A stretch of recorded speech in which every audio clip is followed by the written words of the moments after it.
So today we're going to do, the first part of what we do is going to look very similar to what we did last time. We're going to be looking at some patterns, putting them in a table, and then plotting the dots, plotting the graphs, right? Which is exactly the last lesson. But what we're going to do is we're going to then use that information to be able to make predictions about what the next number in the sequence would be. Then we're going to have a line, right? And from that line, we're going to see if we can predict a pattern. Okay? And that is a hugely important skill for algebra. And so that's the big skill from today. Okay? So in the previous section, you learned how to take the information from a table and plot it on a graph and making a linear pattern. Why did we call it linear? Because they line up in a straight line, right? They make a straight line. Yeah? Okay? So when you're looking at any linear pattern using a graph, it's just like looking at the information on a chart, except you're seeing a picture of the data. So if you want to plot patterns like this one, right? 5, 9, 13, 17, or pictures of the data, right? These are just looking at the numbers of sticks. Then the number of sticks used to make up the thing. We can see that they have a relationship. And we built that relationship last time, right? So let's look back at those. Remember that this is the first figure, right? This one is the second figure. This one is the third one, right? And we said that the first figure can only be that one, right? So the number 1 and the number of pieces in that figure are related. They have a relationship. Then it can't be anything else. So the third figure of this particular one has to have that many sticks to make the figure. Yeah? So what we're going to do is we're going to use that to plot a few graphs. And again, we've already done this. I think the only reason that I want you to see this video is because look at that. I see this thing. My son does that and he looks like, well, my sister's cat. That's such a small cute cat. You make him want to learn. I love. So we had to do this section anyway because you had to see the cat. All right, so you see they're defined as having a linear pattern or a linear relationship. Okay, one more time. There you go. All right. Now we're going to move on. Yes, come on. So when you plot them, remember that we're plotting on the Cartesian plane. And when we're plotting on the Cartesian plane, we have two axes, a horizontal one and a vertical one, right? And we need to name them. And usually they're X and Y. But because we're working from a chart for linear patterns, we have N, which stands for what?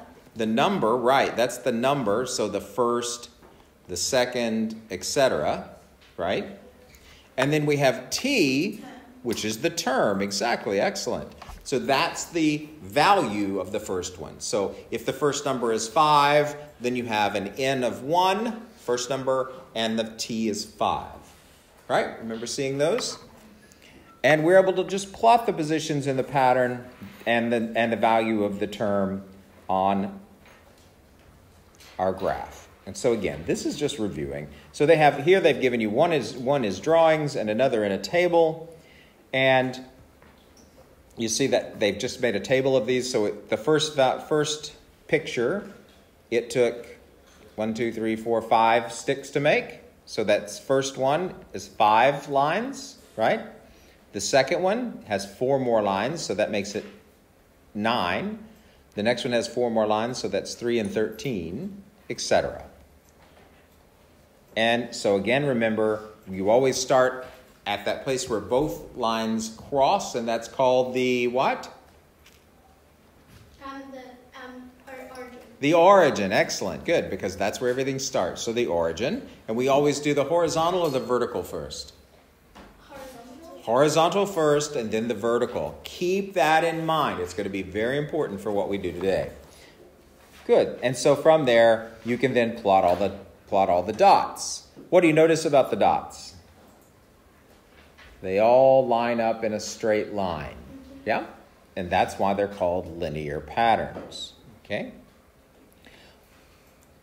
Now, remember, it's important to know about the context of the problem that you're dealing with. In this case, could I draw a line between these dots?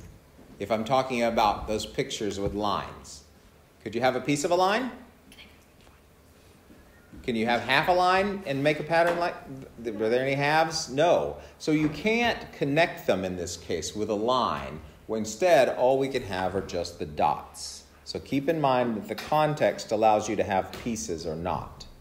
So graph the following pattern on the axes below. Let's just do that one together really quickly. It's part of your homework. So we have our values, right? 4, 3, 2, 1, and 0. And all we need to do is number them, right? First, second, third, fourth, and fifth. So what's happening to this pattern? As we go higher with the number in the pattern, the value t is getting what? 4, 3, 2, 1. It's getting smaller. Exactly. This one is getting smaller. Okay? Good. All right. And then we could plot those values. Okay? So that's exactly what we did last time. Okay? There's your avocado.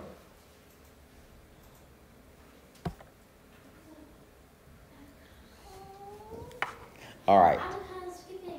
Okay? So it's helpful to make a table, right? It's easy to see information when you make a table, but it's not necessary to make the table. In other words, you can skip this step because you can go straight from the pattern and the numbers into a graph.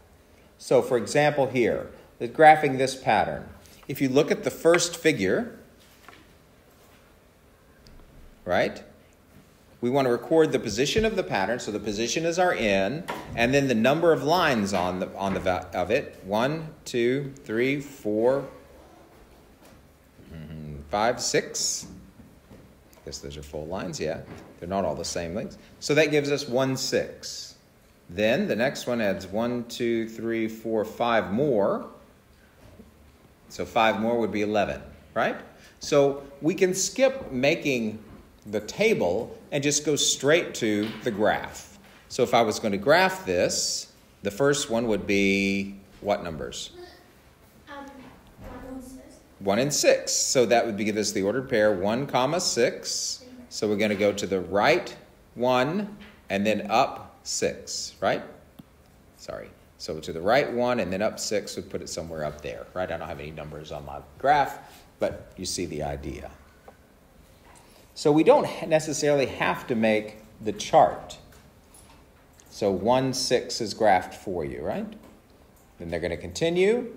And if you look at the graph, the next one was the second one in the sequence, and it had 11 lines. Then the third one had 16 lines. So the fourth one had 21 lines, right? So you can see, you can just go straight from the pattern right to the graph without having to make a chart in between.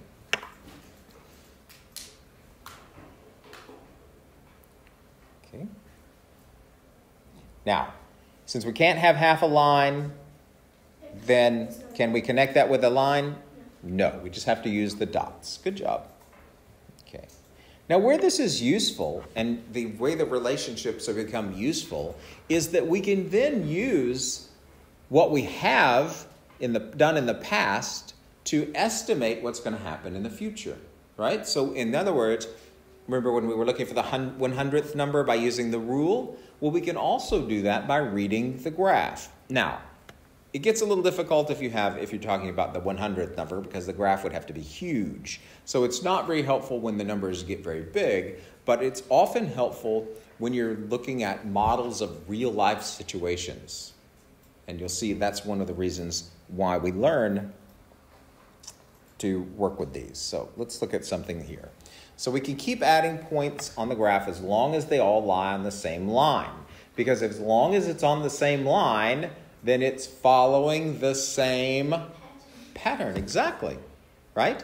So if you see that the dots are lining up, then you can just continue that line of dots forever without having to know what the numbers are, right? You do have to be careful, though, to put them in the right spot. And so that's what we're going to look at how to do today, is learn how to get them in the right spot. So if you look here, you'll see that the sequence of the pattern of numbers, the green dots are going down, right? And to keep it in line, we put the blue dot right up under the next one, just making sure that it stays in a straight line. So if you put a ruler across there, it'd be really easy to use graph paper and then plot them in a straight line, right? Well, we can also do it in a slightly different way.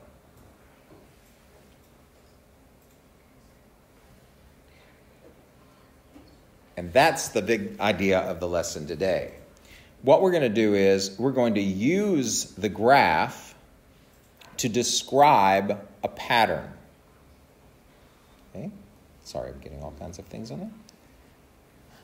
Remember that we talked about going horizontally and going vertically, right? Well, what we can do is we can use the graph to tell us what the pattern is. Now, the first number, let me change colors of ink here so that we can really see what's going on, is here, right? And if I count to get to the second number, the second dot, then I can see what the pattern is going to be. So to get from the first one to the second one, I have to go to the right one, right? Which I knew that was going to happen because, so the first point is the point 1 to the right 1 and up 1. Do you agree? So starting at 1, 1, the next one is over 1, so that puts me at 2, and then I have to go up how many? 3. So the second one is 2, 3. The third one, now I've got to get to that point. I'm going to go from there to there. Isn't the second one 2, 4? Oh, sorry, 2, 4. Sorry, I can't count. Okay, thank you. All right, now to get to the next one, I'm going to do the same thing again. So that means I go over to the right one, so that gives me to 3, and then up to what number? 7. And then, again, same thing, over and then up. Gives you 4, then 10. So what you've done is now we're working backwards. We're looking at the graph and we're finding the values from the graph. Okay?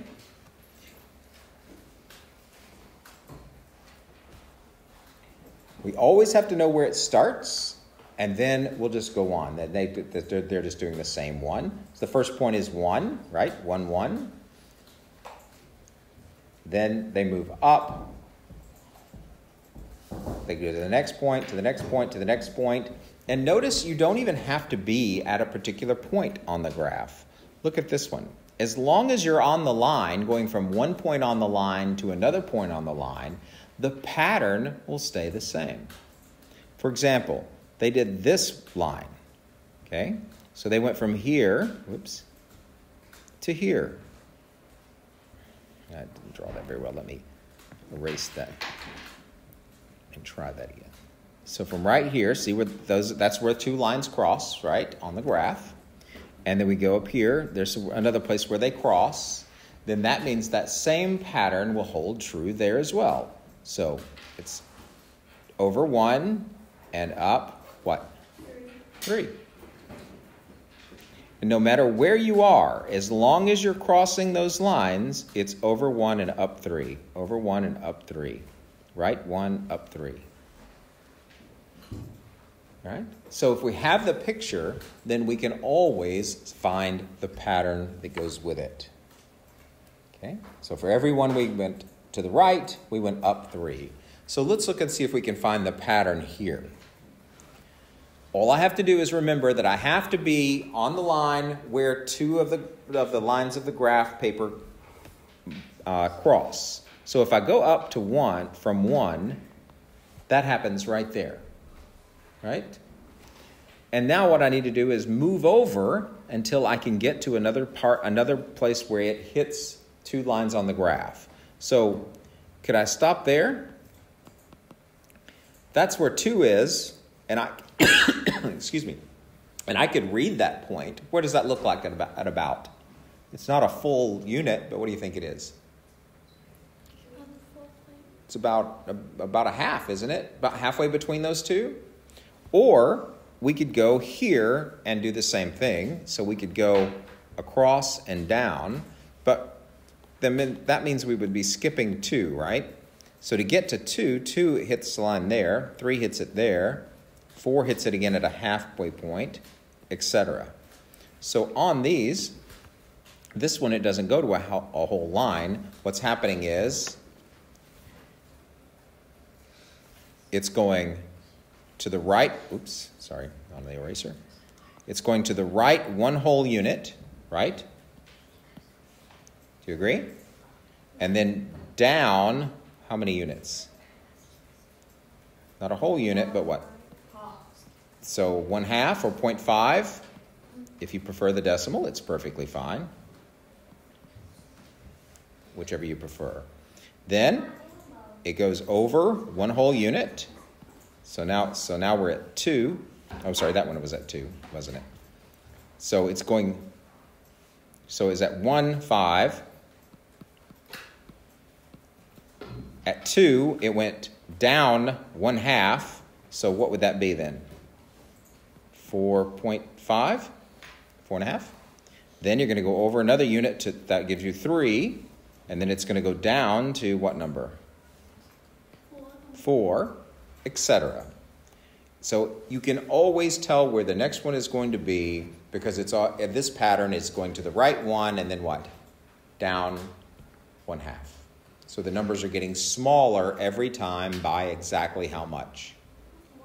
1/2, right? Okay, by 1/2. Okay. All right, and they're just working with the same graph there. They just plotted their point. And then notice that it goes over and down 1/2. Okay? Now, notice on this one, they went over 2 and down 1. Right? So you can also do the same thing and skip numbers by just getting the numbers that are actually fall on the lines. But all you're doing then is just skipping out. You're just counting the whole number ones instead of the halves. So you can count those if you're not asked to give every single point. Okay? All right. Let's see.